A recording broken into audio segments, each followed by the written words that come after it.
L'événement, c'est sans doute un des passages les plus poignants du livre, à savoir la tentative d'assassinat dont fait l'objet Trump à Butler, sur laquelle il prend une balle à quelques millimètres de la tête, qui lui frôle l'oreille, qui lui traverse l'oreille et qui se relève le poing levé. Et bien là, on voit qu'il n'y a plus de distinction entre le personnage qu'on disait qui était Trump et qui il est vraiment. C'est-à-dire que le courage ne se contrefait pas, comme disait Napoléon.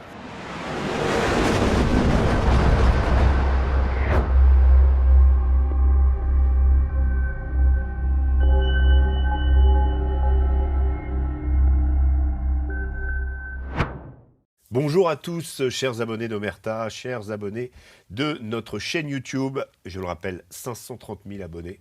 C'est le chiffre que nous avons atteint et nous en sommes vraiment très honorés. Je rappelle, comme à chaque fois, petit rituel, n'oubliez pas l'application, n'oubliez pas de télécharger l'application, de vous abonner, parce que là, ce serait dommage de ne pas bénéficier de nos documentaires, des documentaires Omerta, c'est le cœur de notre métier.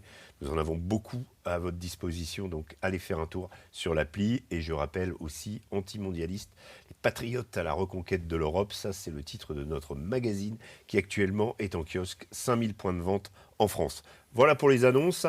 J'arrive, on va rester, encore une fois, on fait beaucoup de Trump en ce moment, on fait beaucoup d'Amérique, mais il y a tellement d'actualités. Et donc, pour parler de Donald Trump, on a invité un expert, Nicolas Conquer. Bonjour Nicolas. Bonjour Régis. Ça fait un petit moment que vous venez chez Omerta. Vous êtes venu 2-3 fois, je crois déjà. Ah ouais, ça pendant les élections, après les élections. Voilà, vous faites partie. Vous avez été porte-parole des Republicans Overseas. Vous ne l'êtes plus. Vous venez de me l'annoncer. Vous venez de créer un think tank. En quoi ça consiste et racontez-nous un peu ce changement. Alors tout d'abord, je viens vous parler d'un livre aujourd'hui qui s'appelle « Vers un Trump français ». Et dont, en fait, les constats, les diagnostics que je pose m'ont mené à aller dans un prolongement de l'engagement que j'avais dans la sphère politique, d'aller vers le métapolitique et l'influence. J'allais le citer, votre livre, édition Fayard. Absolument. Il sort mercredi. Voilà. Et donc, l'idée, le constat, à travers les lignes que j'ai noircies, m'a montré qu'il manquait dans cet espace des liens transatlantiques pour des nouvelles orientations avec... Voilà, une nouvelle administration, il y a des échanges à favoriser. Et pour l'instant, on n'avait que le prisme atlantiste vassalisé, très progressiste, et qu'il y avait le pendant conservateur. Et donc, c'est surtout davantage un do tank. C'est vraiment tourner vers l'action, vers le concret, et de favoriser les réseaux, et notamment avec une inspiration de la droite MAGA conservatrice. Donc, on a sorti une première note sur la gouvernance numérique et la tension entre le DSA et Musk. Et derrière, on fait de l'amplification pour donner un autre narratif dans l'espace médiatique. Alors, dans ce livre, vous écrivez, enfin dans la préface, je ne l'ai pas encore eu, puisqu'il n'est pas sorti, mais vous écrivez « Le Trumpisme n'est pas un phénomène américain, c'est un symptôme qui est désormais le nôtre ». Pourtant, moi j'ai envie de vous dire, en France, où l'émergence du Front National est déjà ancienne, aucun leader dit populiste n'a réussi à s'inspirer. Qu'est-ce qui vous fait dire qu'on aura un Trump, une sorte de Trump, quelqu'un s'inspirant de Trump un jour ? Alors tout d'abord, je profite de mon poste d'observation en tant que franco-américain. Vous avez la double nationalité. C'est ça, j'ai une vue assez singulière et j'ai été un Américain engagé dans la politique française et un Français engagé en politique américaine. Donc ça m'a permis en fait de superposer certains phénomènes et de voir dans quelle mesure il y aurait une résonance. Ce livre que j'ai écrit, c'est pas le fruit en fait d'une politique fiction, c'est vraiment des diagnostics que j'ai pu effectuer en décryptant la pensée conservatrice en France et également en étant engagé lors de campagnes législatives sur le territoire français, un territoire que vous affectionnez, à savoir le Nord-Cotentin à Cherbourg. Voilà. Et c'est notamment les échos de certains propos que j'ai entendus en campagne qui faisaient peu ou prou les mêmes propos que ce que j'entendais des plaines du Midwest d'où je suis originaire. D'accord. Et donc, ça laisse à penser que, on l'a vu au cours de ce XXe siècle, que énormément de phénomènes culturels, sociétaux, même politiques, ont trouvé une adaptation en France et en Europe depuis les États-Unis. Donc ce vent d'ouest, il va désormais aussi continuer à souffler et ce vent du large nous apporter un phénomène qui pourrait être d'inspiration du Trumpisme. Je ne milite pas. C'est pas que je milite, moi je décris les choses qui sont en train de se produire. C'est une vraie tectonique qui est en train de s'opérer avec sans doute un phénomène qui s'apparenterait, mais qui serait une localisation, une transposition avec notre histoire, notre culture et notre manière de penser qui serait sans doute davantage inspirée de nos traditions plutôt qu'une copie conformisme du mimétisme à l'américaine. Aux États-Unis. Ce qui est quand même intéressant, on va revenir évidemment longuement sur Trump, sur tout ce qui se passe aux États-Unis, ce qui est incroyable. Moi, je le dis souvent, je le répète là devant vous, parfois je dors pas la nuit parce que toutes les 10 minutes sur mon Twitter, il se passe un truc là-bas. Avec le décalage horaire, j'ai envie de suivre ce qui se passe. C'est passionnant, je lève un œil à 4 heures du matin, je me dis, tiens, où on en est sur tel truc. C'est vrai qu'avec Trump, on va à 100 à l'heure. C'est incroyable de vitesse, de surprise. Voilà. Et bon, en ce moment... Moi, j'aime à dire que j'ai le meilleur attaché de presse du monde. C'est-à-dire qu'il n'y a pas une seconde de vide. Il sature l'espace médiatique. Oui. Et c'est parce qu'il y a une conscience, une accélération du temps. Oui. Et sans doute parce qu'il y a aussi une vision, il sait où il va. Et il y a du pragmatisme instinctif. Plutôt que d'être juste dans la diplomatie du dire, sur lequel nos diplomates un peu poussiéreux du Quai d'Orsay sont là, on va dire, on fait des visios, on sort des circulaires. Là, il y a volontairement une nécessité à agir, et rapidement, pour conforter ce statut d'État-puissance. Alors, on va venir à ça. Juste une question avant, vous avez dit, comment l'écho des États-Unis. Et on avait coutume de dire autrefois, dans ma jeunesse, qui n'est pas fini bien sûr, mais dans ma tendre jeunesse, que tout ce qui se passait aux États-Unis arrivait chez nous après. Est-ce que vous pensez que c'est vrai encore, ou est-ce que la coupure est quand même en train de se faire? Elle est souhaitée par Trump. On ne peut pas dire qu'il traite ses alliés européens excellemment. On se demande même si ce sont encore des alliés. Bref, est-ce que c'est toujours pertinent de parler d'une influence américaine en Europe? Moi, je pense qu'ils sont quand même pionniers dans tout ce qui va être la fixation des codes culturels, des tendances qui sont lancées, des nouveaux concepts. Et pour prendre ne serait-ce que 2 exemples, il y a un fort mimétisme sur les campus universitaires de Sciences Po, ou d'ailleurs, que ce qu'on peut voir sur les campus américains woke. Donc il y a cette tendance qui est sans doute répliquée. L'idéologie wokisme est venue des États-Unis. Et aussi... Alors initialement c'est l'école française, les Foucault, Derrida, Deleuze qui viennent importer et qui ont trouvé une résonance particulière. Mais je ne crois pas qu'ils aient imaginé que le mouvement irait aussi loin.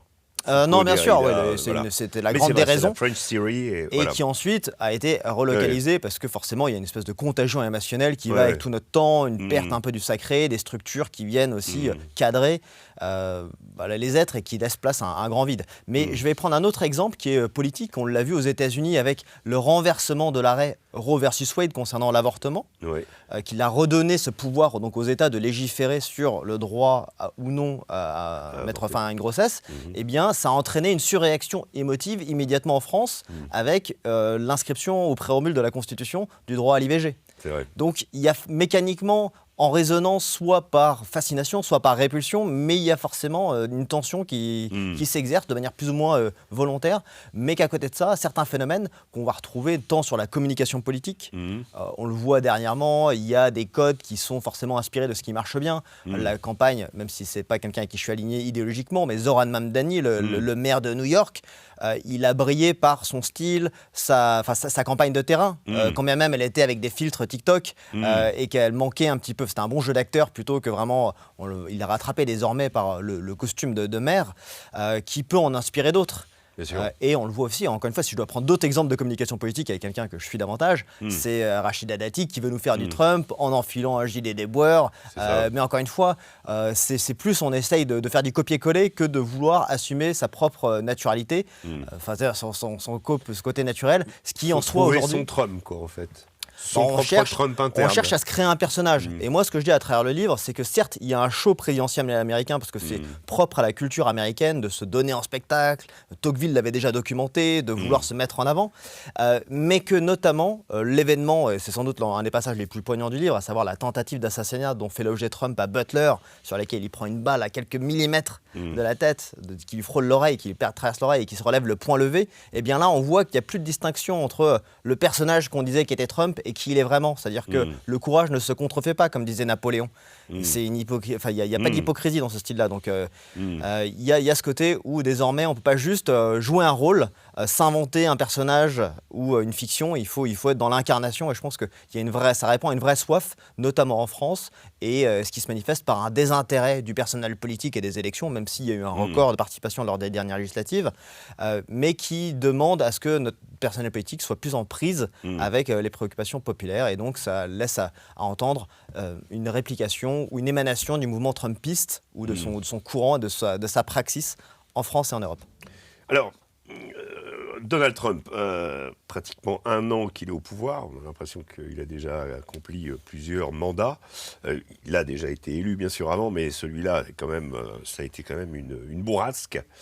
Néanmoins, je vous cite le 14 octobre 2020, juste avant son élection, il avait déclaré « Les États-Unis ont dépensé 9 000 milliards de dollars, 9 trillions de dollars pour bombarder le Moyen-Orient comme des malades. Nous y avons semé la mort, y compris celle de nos soldats. Qu'est-ce que cela nous a rapporté? Rien. » Et alors là, je note intervention en Iran le 21 juin dernier sous la forme de frappe contre les installations nucléaires. 3 janvier, capture de Nicolas Maduro. Sur l'Iran, on sent qu'il est prêt à bombarder. Il avait promis plus d'intervention. Et est-ce qu'il a renié ses promesses de campagne? Il a changé?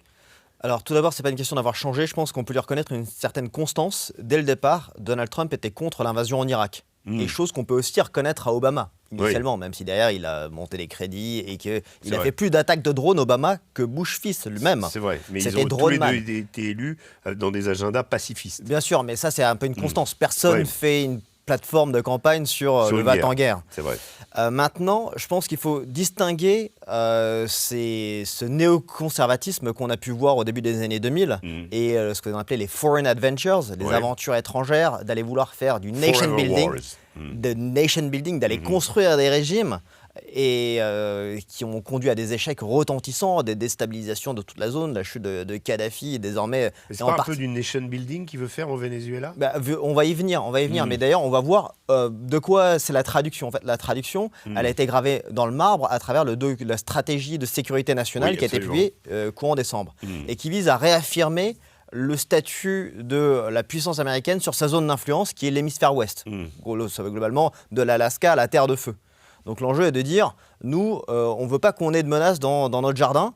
Et en revanche, en contrepartie, conformément à la doctrine Monroe qui a 200 ans, on ne va pas s'ingérer dans les affaires européennes ou aller vouloir en Afrique ou dans des zones loin de notre continent.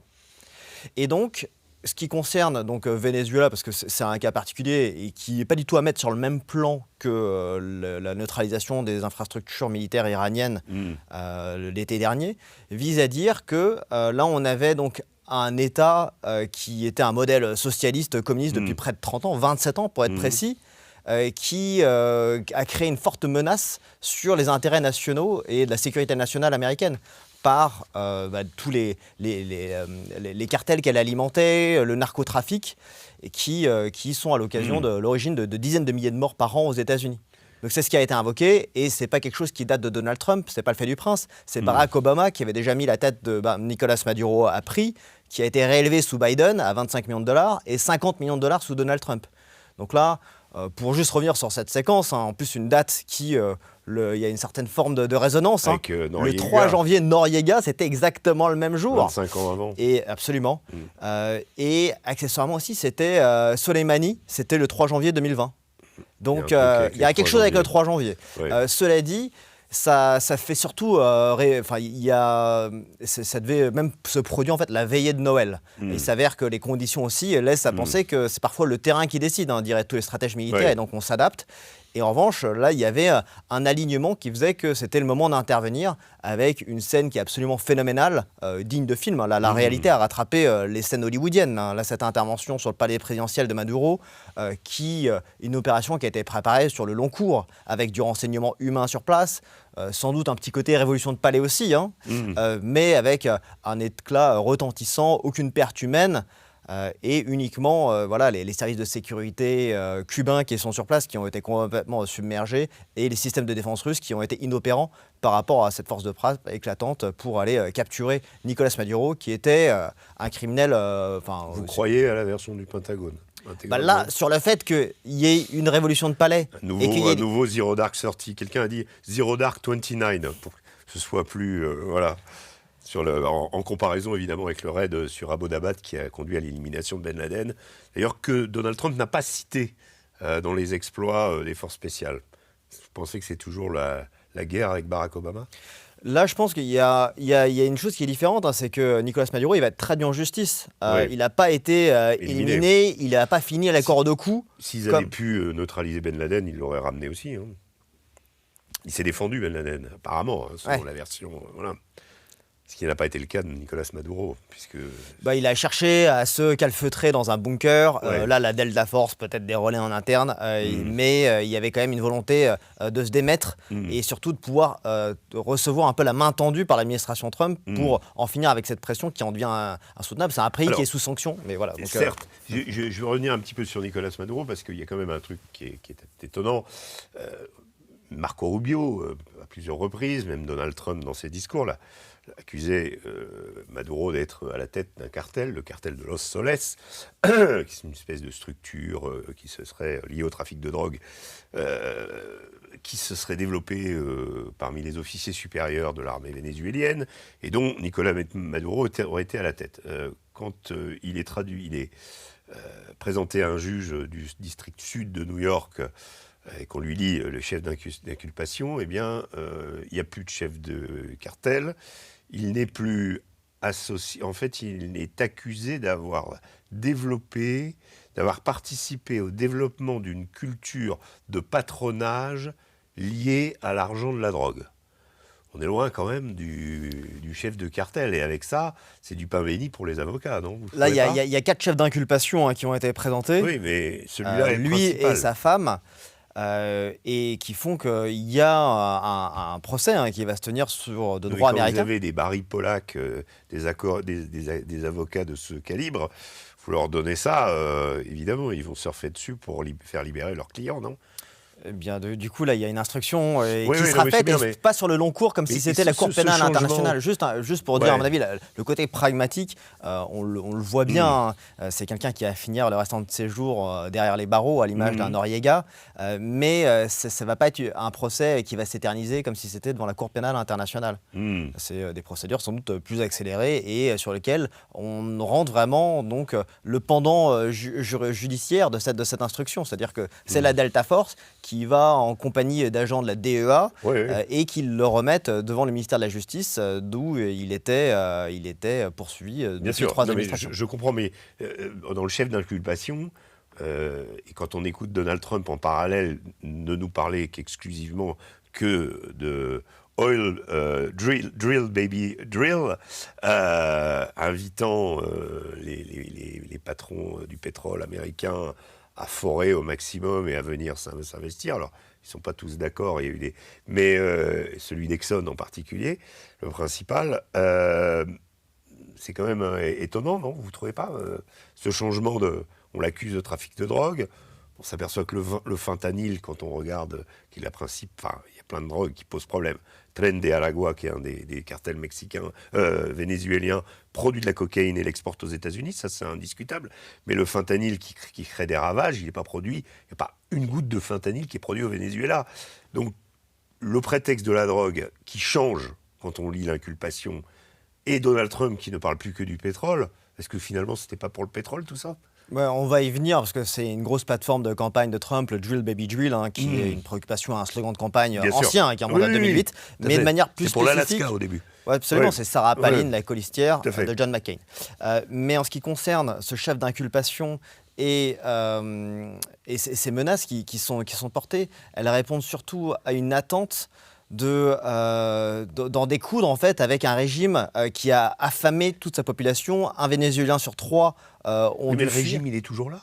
Là, le régime, c'est-à-dire que en fait, plutôt que ça fait tout juste 7 jours. Ça fait tout juste 7 jours. Cabello, Patrino Lopez, même la belle Dulcie Rodriguez, c'est une fanatique chaviste, et elle va discuter avec Trump et toutes les structures chavistes restent en place, non?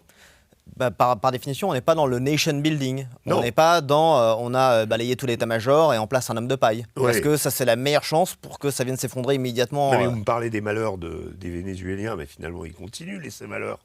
Ces gens-là sont toujours dans l'appareil. C'est un peu comme si on enlève Ali Khamenei et puis on laisse sur place... C'est le principe d'un modèle pyramidal où c'est le prochain insulte qui va monter.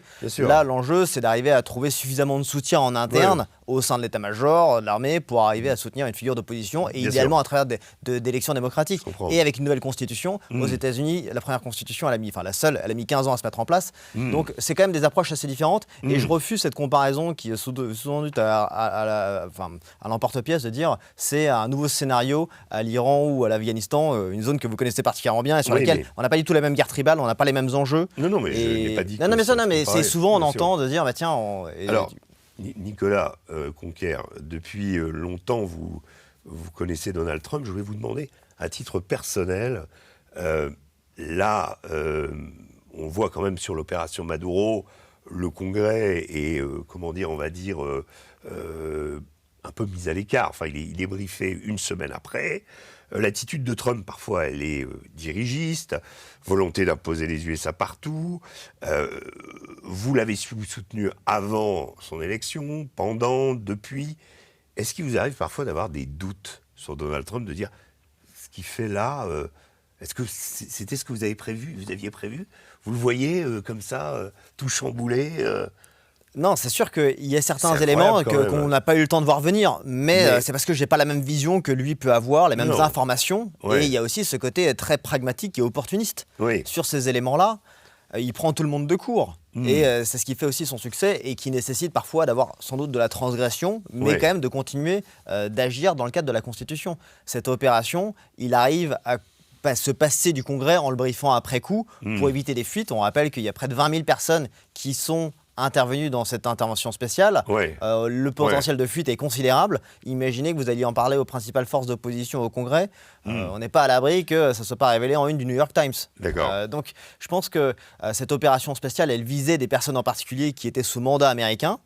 On n'est pas du tout dans un déclenchement de guerre ou une invasion comme on me prétend. Il n'y a aucun soldat américain qui fout le territoire vénézuélien en ce moment où on est en train de parler. Donc, pour revenir sur votre question, sur la capacité de surprise, c'est également ce qui fait sa force, c'est sa sidération. Tant des médias que ses adversaires, que les autres puissances qui pourraient être hostiles ou qui pourraient avoir des velléités de convoiter des ressources des pays voisins. Vous qui êtes américain, on sent que les contre-pouvoirs sont assez peu présents, quoi.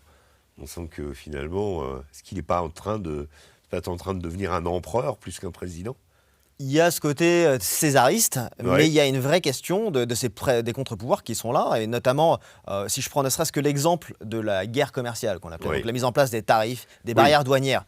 Ça va être mené jusque devant la Cour suprême qui va se positionner de savoir si... S'ils considèrent que ce n'est pas conforme à la Constitution, on détricote et on doit rembourser l'ensemble des 300 milliards qui ont été collectionnés depuis. Donc ça pose, pour moi, il n'y a aucun doute sur le fait que là, on est dans une année de campagne, il y a des élections de mi-mandat, donc c'est un processus démocratique avec une alternance du pouvoir et des contre-pouvoirs. J'avais on va y venir là-dessus. Vous jugez comment son bilan en politique intérieure cette fois? Est-ce que vous pensez qu'il peut remporter encore les élections de mi-mandat? Alors, ça sera décisif pour pouvoir remporter et éviter une déconvenue lors des élections de mi-mandat, qui, on le sait, sont en général peu favorables pour le parti en place. Maintenant, sa première année, il a eu le tort d'avoir des trop bons résultats trop rapidement, notamment en matière migratoire. Il y avait la plus grave crise migratoire avec près de 10 millions de personnes qui sont rentrées illégalement aux États-Unis sous l'administration Biden. Le soir du premier jour de Donald Trump à la Maison-Blanche, c'en était fini. Et désormais, il n'y a plus de personnes. Cette frontière, elle est hermétique. Donc ça, c'est un premier sujet. Et peut-être qu'on ne mesure pas encore suffisamment le bienfait, mais de fait, c'était une crise qui est résolue. Ensuite, sur sa première année de mandat, on l'a beaucoup vu à l'international. Il a je pense, investi beaucoup de son capital politique pour mettre fin à des conflits, les principaux, qui étaient brûlants. Les 8 annoncés, mais certains qu'on n'avait pas sous notre radar. Alors qu'il y avait une drôle de guerre qui se faisait entre le Cambodge et la Thaïlande, sous fond de guerre du scam, parce qu'il y a tous des commerces d'escroquerie qui se font là-bas. Et donc au Congo, là où vous avez pu documenter aussi, on a vu beaucoup de reconnaissance vis-à-vis de l'action de Donald Trump. Donc ça montre que l'Américain MAGA, l'Américain des plaines du Midwest, s'est dit mais pourquoi est-ce que moi j'ai élu pour un président qui s'intéresse uniquement à l'international alors qu'on est censé être America First. Je tiens à dire qu'America First ne veut pas dire America Alone. Et donc, conforter les intérêts américains à l'étranger, eh bien ça aussi c'est bénéfique et de pouvoir garantir qu'il n'y ait pas de guerre. Souvent, sa diplomatie, elle était très transactionnelle. Quand il est intervenu au Congo, quand il est intervenu entre l'Azerbaïdjan et l'Arménie, si je ne dis pas de bêtises, il n'y a pas eu d'action militaire. Il a su apporter dans la balance une mesure décisive pour mettre fin à un conflit qui s'étalait depuis presque 40 ans. Un de Pakistan aussi. Oui, bien sûr.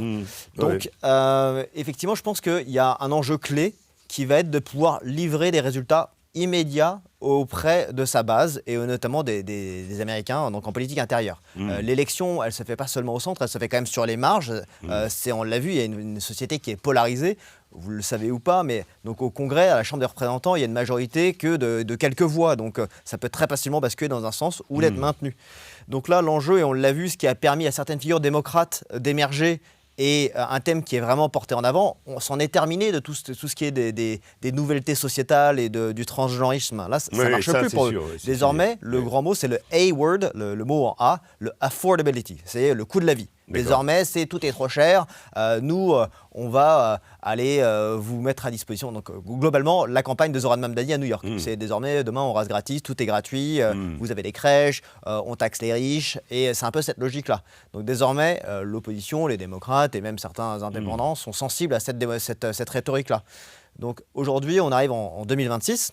Avec un calendrier qui fait que la nouvelle année permet la mise en place des nouvelles mesures qui ont été votées au Congrès l'été dernier, avec la Big Beautiful Bill Act, le gros texte parlementaire de Donald Trump, qui vient acter de la dérégulation et des coupes fiscales. Pardon, oui, c'est fiscal, oui.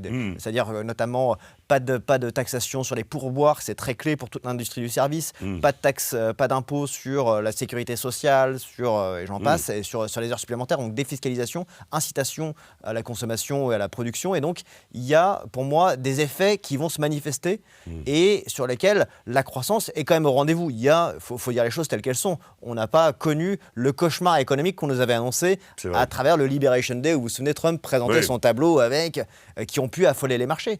Et je reviens à notre discussion sur le Venezuela. Les bourses ne se sont pas affolées et notamment le prix du pétrole n'a pas dégringolé. Alors vous allez me dire c'était un vendredi soir, mais en tout cas c'était sans doute déjà un peu factorisé et intégré. Donc je pense que les marchés sont assez confiants sur la capacité à pouvoir livrer. Cette politique de tarifs douaniers, est-ce qu'elle a déjà porté ses fruits selon vous? Parce qu'on sent qu'il n'y a quand même pas un retour massif des entreprises aux États-Unis. Pourtant c'est ce qu'il attendait. Ouais. Ce qu'on a vu, et c'est sur le temps long, c'est des promesses d'investissement massifs aux États-Unis. Ça se compte en dizaines de milliards de dollars. Les pays du Golfe en particulier. Lorsqu'il a fait son tournée du Golfe, c'était considérable. Mais je prends même l'exemple de M. Rodolphe Saadé, CGA-CGM, et d'autres qui, de manière un peu intelligente et pragmatique, de dire si je vais investir aux États-Unis, je vais peut-être avoir un traitement un peu de faveur concernant l'application des tarifs. Donc ça se fait quand même sur le temps long. Ça ne se crée pas du jour au lendemain, une usine. Mais est-ce que ça porte des fruits déjà? Le fruit étant déjà qu'il y a une baisse considérable de 600 milliards des déficits commerciaux.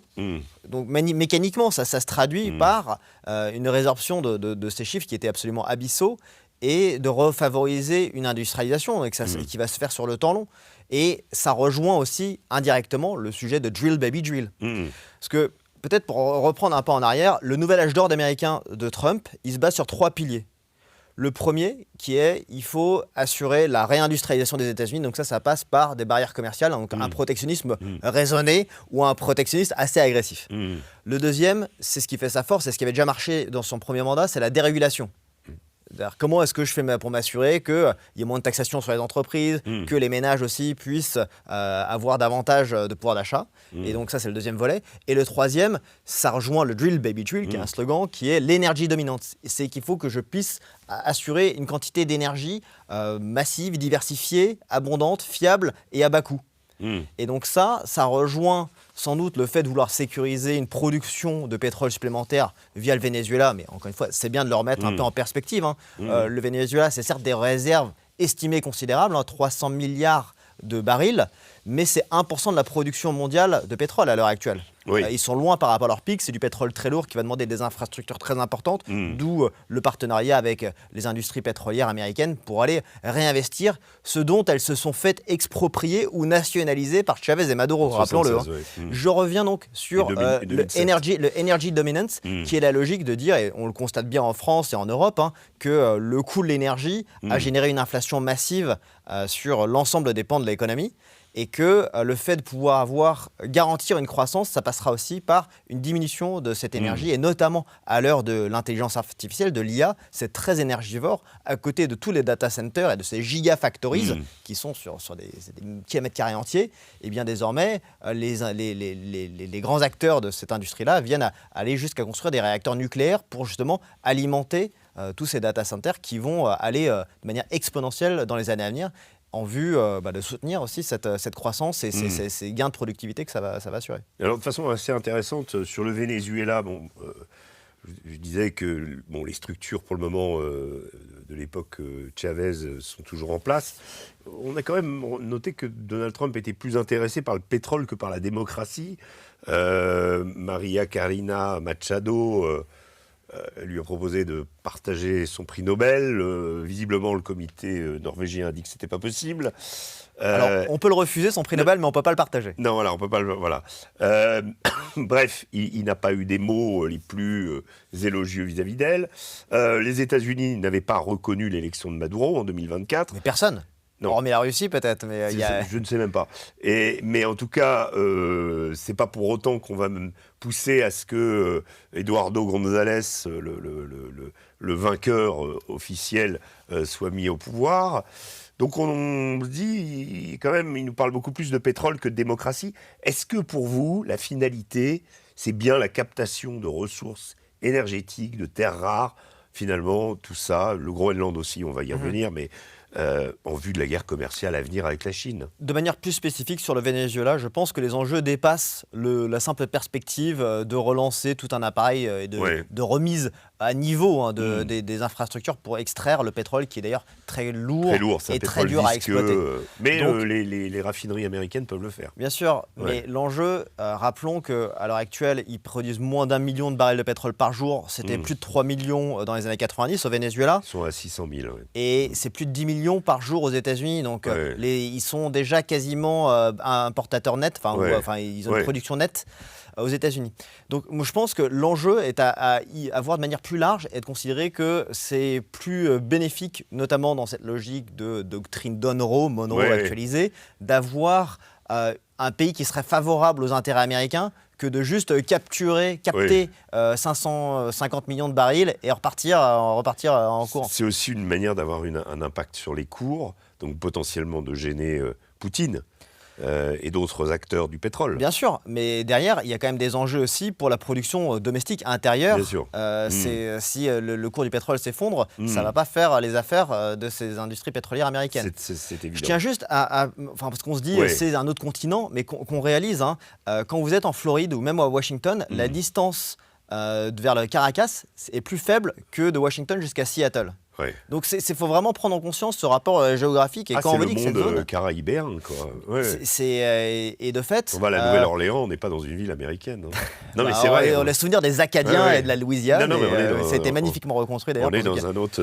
Bien sûr, le Dixieland, c'est important de le rappeler. D'ailleurs, on parle sans doute d'acquisition et de cession de territoire. C'est intéressant. La Louisiane, elle a été vendue aux Américains. Et donc, point particulier là-dessus, il va sans doute y avoir une réaction en chaîne à laquelle il faut s'attendre. C'est-à-dire qu'il y a le Venezuela. Le Venezuela était très une forte proximité avec Cuba, notamment avec des échanges de pétrole pour Cuba, qui était fortement sanctionné et qui désormais va devoir compenser ailleurs avec une aide humanitaire venue du Mexique et éventuellement aussi la Russie qui va continuer à les financer. Mais donc ça peut sans doute aspirer à ce que le régime cubain aussi puisse aspirer à des jours meilleurs, du moins le peuple cubain puisse... Et la Colombie ? La Colombie, c'est une histoire un peu particulière qui, d'une certaine manière, Gustavo Petro, donc le président colombien, dont le terme arrive, son mandat arrive à terme en 2026. Il y a un seul mandat en Amérique latine. Bon, c'est pas la première fois qu'on aurait vu des changements de constitution. Rappelons que Nayib Bukele, le premier, enfin pas le premier, mais lui-même a modifié la constitution afin de pouvoir se représenter. Et donc là, il arrive à la fin de son mandat, il est très peu populaire. Donc ça supposerait qu'il puisse y avoir une alternance. Mais dans le style et dans la rhétorique, Gustavo Petro de Colombie a emboîté un peu le « ouais, Trump », de le menacer, comme avait fait aussi Nicolas Maduro. Et certains iront même jusqu'à dire que c'était la goutte de trop lorsqu'on voit Maduro qui danse et qui tense Trump pour dire bah, « viens me chercher, tu le feras pas, t'es qu'un traître ». Alors Petro, lui, il a proposé une alliance bolivarienne entre la Colombie et le Venezuela. Il ne reste plus grand monde dans l'alliance bolivarienne. Jean-Luc Mélenchon, il doit se sentir bien seul parce qu'il appelait ça de ses voeux. Et là, il reste plus grand monde, surtout si il y a un scénario iranien. Le socialisme n'a plus le vent en poupe en Amérique du Sud. Alors, restons un petit peu sur les affaires intérieures du pays. Une dame, Renée Nicole Goud, a été abattue à bout portant par un agent de ICE, donc l'officine de la lutte contre l'immigration clandestine. Est-ce que vous condamnez ce geste comme Tucker Carlson, d'ailleurs, qui accuse ses corélégionnaires MAGA de vouloir utiliser politiquement cette tragédie? Il accuse aussi l'extrême gauche de l'exploiter. Qu'est-ce que vous en pensez de ces dérapages? Est-ce que c'était évitable ou est-ce que finalement, vu les méthodes parfois utilisées par ICE, on pouvait s'attendre à ce que ça arrive? Alors, ce qui est bien de rappeler, c'est que l'ICE, c'est une agence fédérale qui vise à assurer la sécurité des douanes et de l'immigration. Ils sont chargés notamment d'exfiltrer ou de rapatrier des clandestins. Ils menaient des actions notamment au Minnesota, un État dont je parle, que je connais bien, parce que c'est dont ma famille est originaire, et dont je parle là assez largement dans mon livre, qui synthétise beaucoup de fractures à l'image de ce qu'on peut voir dans la France périphérique. Fin de la parenthèse. Et donc, j'y suis particulièrement sensible. Rappelons aussi juste que ce drame-là, parce que c'est toujours un drame, la mort de quelqu'un. Après, reste à savoir quel a été le mobile et les intentions de la personne pour savoir s'il faut l'ériger comme une victime ou un héros. Et en l'occurrence, rappelons juste qu'à Minneapolis, c'était le théâtre de l'épisode de George Floyd aussi, il y a quelques années. Pendant plein Covid, ou à la suite de ça, il n'y avait plus de question de sécurité, de sécurité sanitaire. Tout le monde pouvait manifester si c'était pour Black Lives Matter. Donc là, ça a déclenché un chaos dans les États-Unis pendant la dernière année du précédent mandat de Trump. Bien sûr, ça a causé pas loin de 2 milliards de dommages matériels. Il y a eu plusieurs morts durant cet été, et même les médias disaient oui, c'est des manifestations globalement pacifiques. Et ça a été fortement instrumentalisé. Forcément, il y a beaucoup notamment même Kamala Harris à l'époque, qui était procureure générale de Californie, mettait en place des fonds pour libérer des activistes qui étaient sur lesquels il y avait des cautions. Bon, bref. Donc là, qu'est-ce qui s'est passé? Tout le monde a vu la séquence et désormais tout le monde se veut expert de. Vous voyez, c'est un peu comme la scène qu'on voit de Kennedy, de l'assassinat de Rapsouder. Tout le monde se prend pour de voir sous tous les angles. Est-ce que les roues ont tourné? Est-ce qu'elle a cherché à le percuter? Je pense qu'il y a un fort climat de tension, mais ce que ça dit, c'est que plutôt que d'envenimer... Zapruder. Voilà, et de Zapruder, celui qui avait filmé cet assassinat, et donc on a essayé d'analyser sous tous les angles. Et donc là, désormais, il y a plusieurs vidéos qui sont sorties, notamment une de l'agent fédéral, sur lequel on le voit, il menace de se faire renverser par un véhicule en mouvement, avec une dame qui est clairement quelqu'un qui n'était pas juste là par hasard. C'est quelqu'un qui est une activiste. Elle avait quitté les États-Unis à la suite de l'élection de Trump. Elle était revenue. Elle faisait partie d'une anti-ICE soldier et donc elle menait des actions de parasitage contre l'action de l'ICE. Donc derrière, il y a des images qui parlent d'elles-mêmes. Chacun a son interprétation, mais ça montre que désormais certains veulent parler de milice alors que c'est une agence qui a toujours existé et qui effectue un travail, à mon avis, très courageux et dont eux-mêmes font l'objet de nombreuses menaces et d'agressions. Les agressions, elles ont augmenté de près de 8000% contre cette agence-là, ce qui est absolument considérable. Je pense qu'ils ont un travail à mener et que les élections, elles ont des conséquences. Donald Trump, il a fait campagne pour se faire élire en disant tiens, on va sécuriser la frontière et ensuite on va expulser tous ceux qui sont les délinquants ou des sans-papiers qui sont aux États-Unis, qui fassent changer les lois et qui gagnent dans des élections. Je tiens à dire aussi, pour remettre en perspective, là c'est tout juste 600 000 personnes clandestins qui ont été rapatriées par les agents de l'ICE. C'est près d'1,8 million de personnes qui se sont auto-expulsées. Donc, sont comme partis quoi, par peur. par peur ou justement par volonté de dire peut-être qu'on a plutôt intérêt à revenir par la voie légale. Et donc ça montre que ça aussi, ça peut être aussi pris en ligne de compte. Vous avez des chiffres sur le nombre de personnes qui rentrent parce que je sais que déjà dans son précédent mandat, où il n'était pas, on va dire, aussi coercitif, c'était 400 000 par an.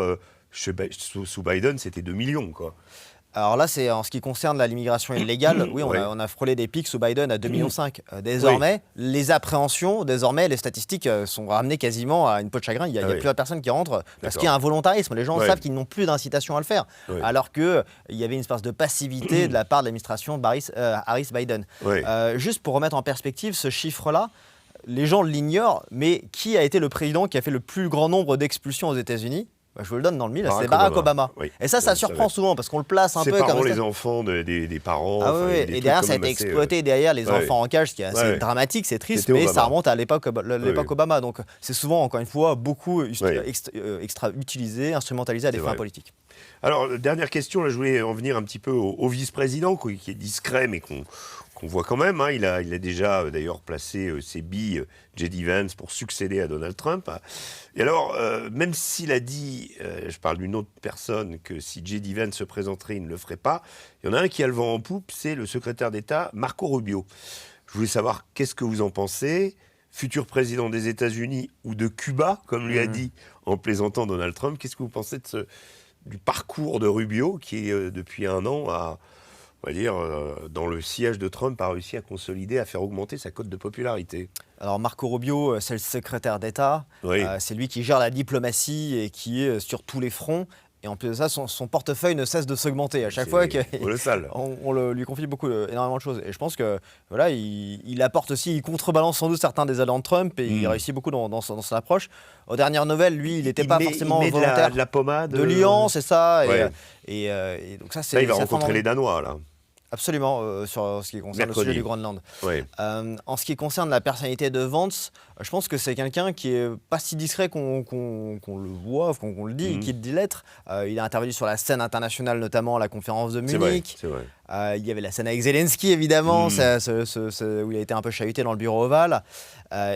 C'est clairement quelqu'un qui... il ne tweete pas, il n'utilise pas son réseau social toutes les heures pour nous raconter ce qu'il pense, quoi. Non, bien sûr, il a une plus profondeur, moins dans l'exubérance, mais quelqu'un qui aussi assume un peu tous les codes de la communication moderne, tant sur les podcasts que les mimes, les réseaux sociaux, voilà, qui aussi, il va se saisir du pupitre, et chose qu'on voit assez peu dans la briefing room, là vous avez les journalistes, notamment à l'issue de cette confrontation entre ICE et cet activiste qui a fini décédé. C'est lui qui va répondre aux questions de la presse, donc c'est pas quelqu'un de discret ou qui est un peu mis de côté. Donald Trump, rappelons-le, a choisi un vice-président sur le coup du bon sens, dans l'optique de pouvoir le remplacer au besoin, s'il n'allait pas au terme de son mandat, ou quelqu'un qui pourrait être sur une rampe de lancement pour endosser la continuité du mouvement MAGA. Donc voilà, il y a des lignes un peu différentes, et je pense qu'ils ne sont pas du tout dans une optique de rentrer dans une confrontation, dans une guerre, dans un pugilat. Je pense qu'ils sont quand même sur des lignes assez similaires et assez proches. Et il y a encore une belle profondeur de banc sur la ligne MAGA. Toute dernière question, est-ce que vous pensez que Donald Trump va envahir le Groenland? Et si oui, est-ce que l'OTAN va s'arrêter? Je pense que le contexte est vraiment à mettre dans sa dynamique générale. Qui convoite le Groenland? C'est-à-dire que là, désormais, ces routes maritimes fluviales, désormais depuis la Russie, la Chine, font que ça va devenir un carrefour qui sera convoité.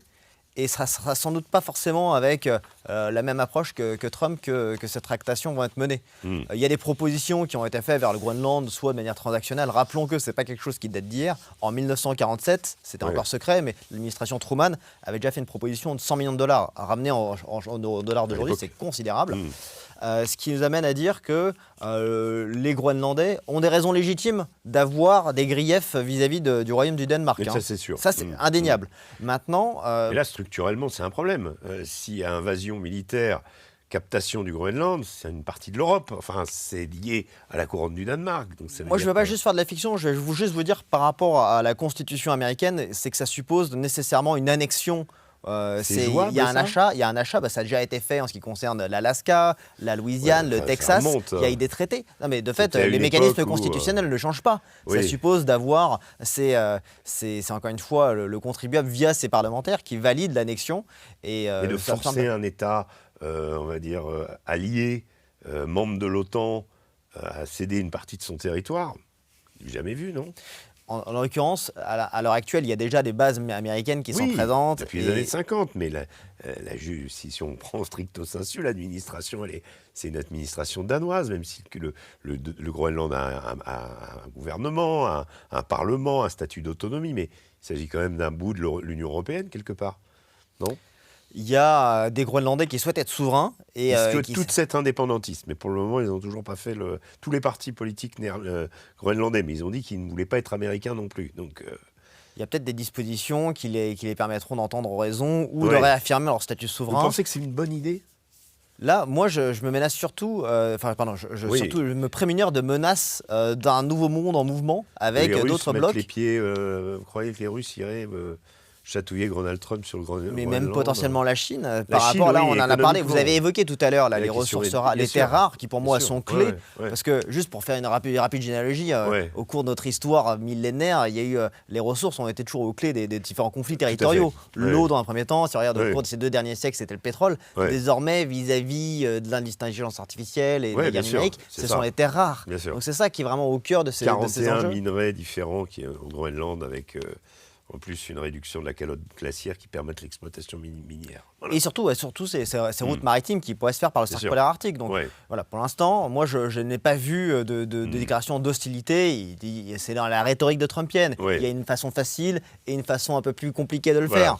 Mais à ce stade, rappelons-le que c'est quand même des discussions qui sont étalées depuis le début d'année où ils pensaient qu'il y allait avoir une annexion. Donc voilà, tout le monde aspire à ce que les nations souveraines puissent redevenir grandes. Et je pense qu'il y a un modèle d'inspiration et que Trump a agi comme un catalyseur. Donc ça sera répondant sans doute peut-être pas à la question pour le Groenland, mais en tout cas ce que ça doit nous dire de nous en France, c'est qu'on doit pouvoir trouver une incarnation qui saura défendre les intérêts de la France et des Français face aux instances un peu bureaucratiques, technocratiques. Et vous retombez sur vos pieds avec votre livre. Voilà pour vous présenter mon livre qui sort aujourd'hui. Voilà, Trump français, vers un Trump français. Absolument. Aux éditions Fayard. Merci beaucoup. Nicolas Conquer, merci. J'espère qu'on aura sans doute l'occasion de revenir, parce que l'actualité américaine, c'est pas fini. Quant à vous, j'espère que cette émission vous a plu, que vous reviendrez encore plus nombreux la prochaine fois pour y assister au grand entretien. D'ici là, je vous souhaite une excellente journée et je vous dis, portez-vous bien. À bientôt.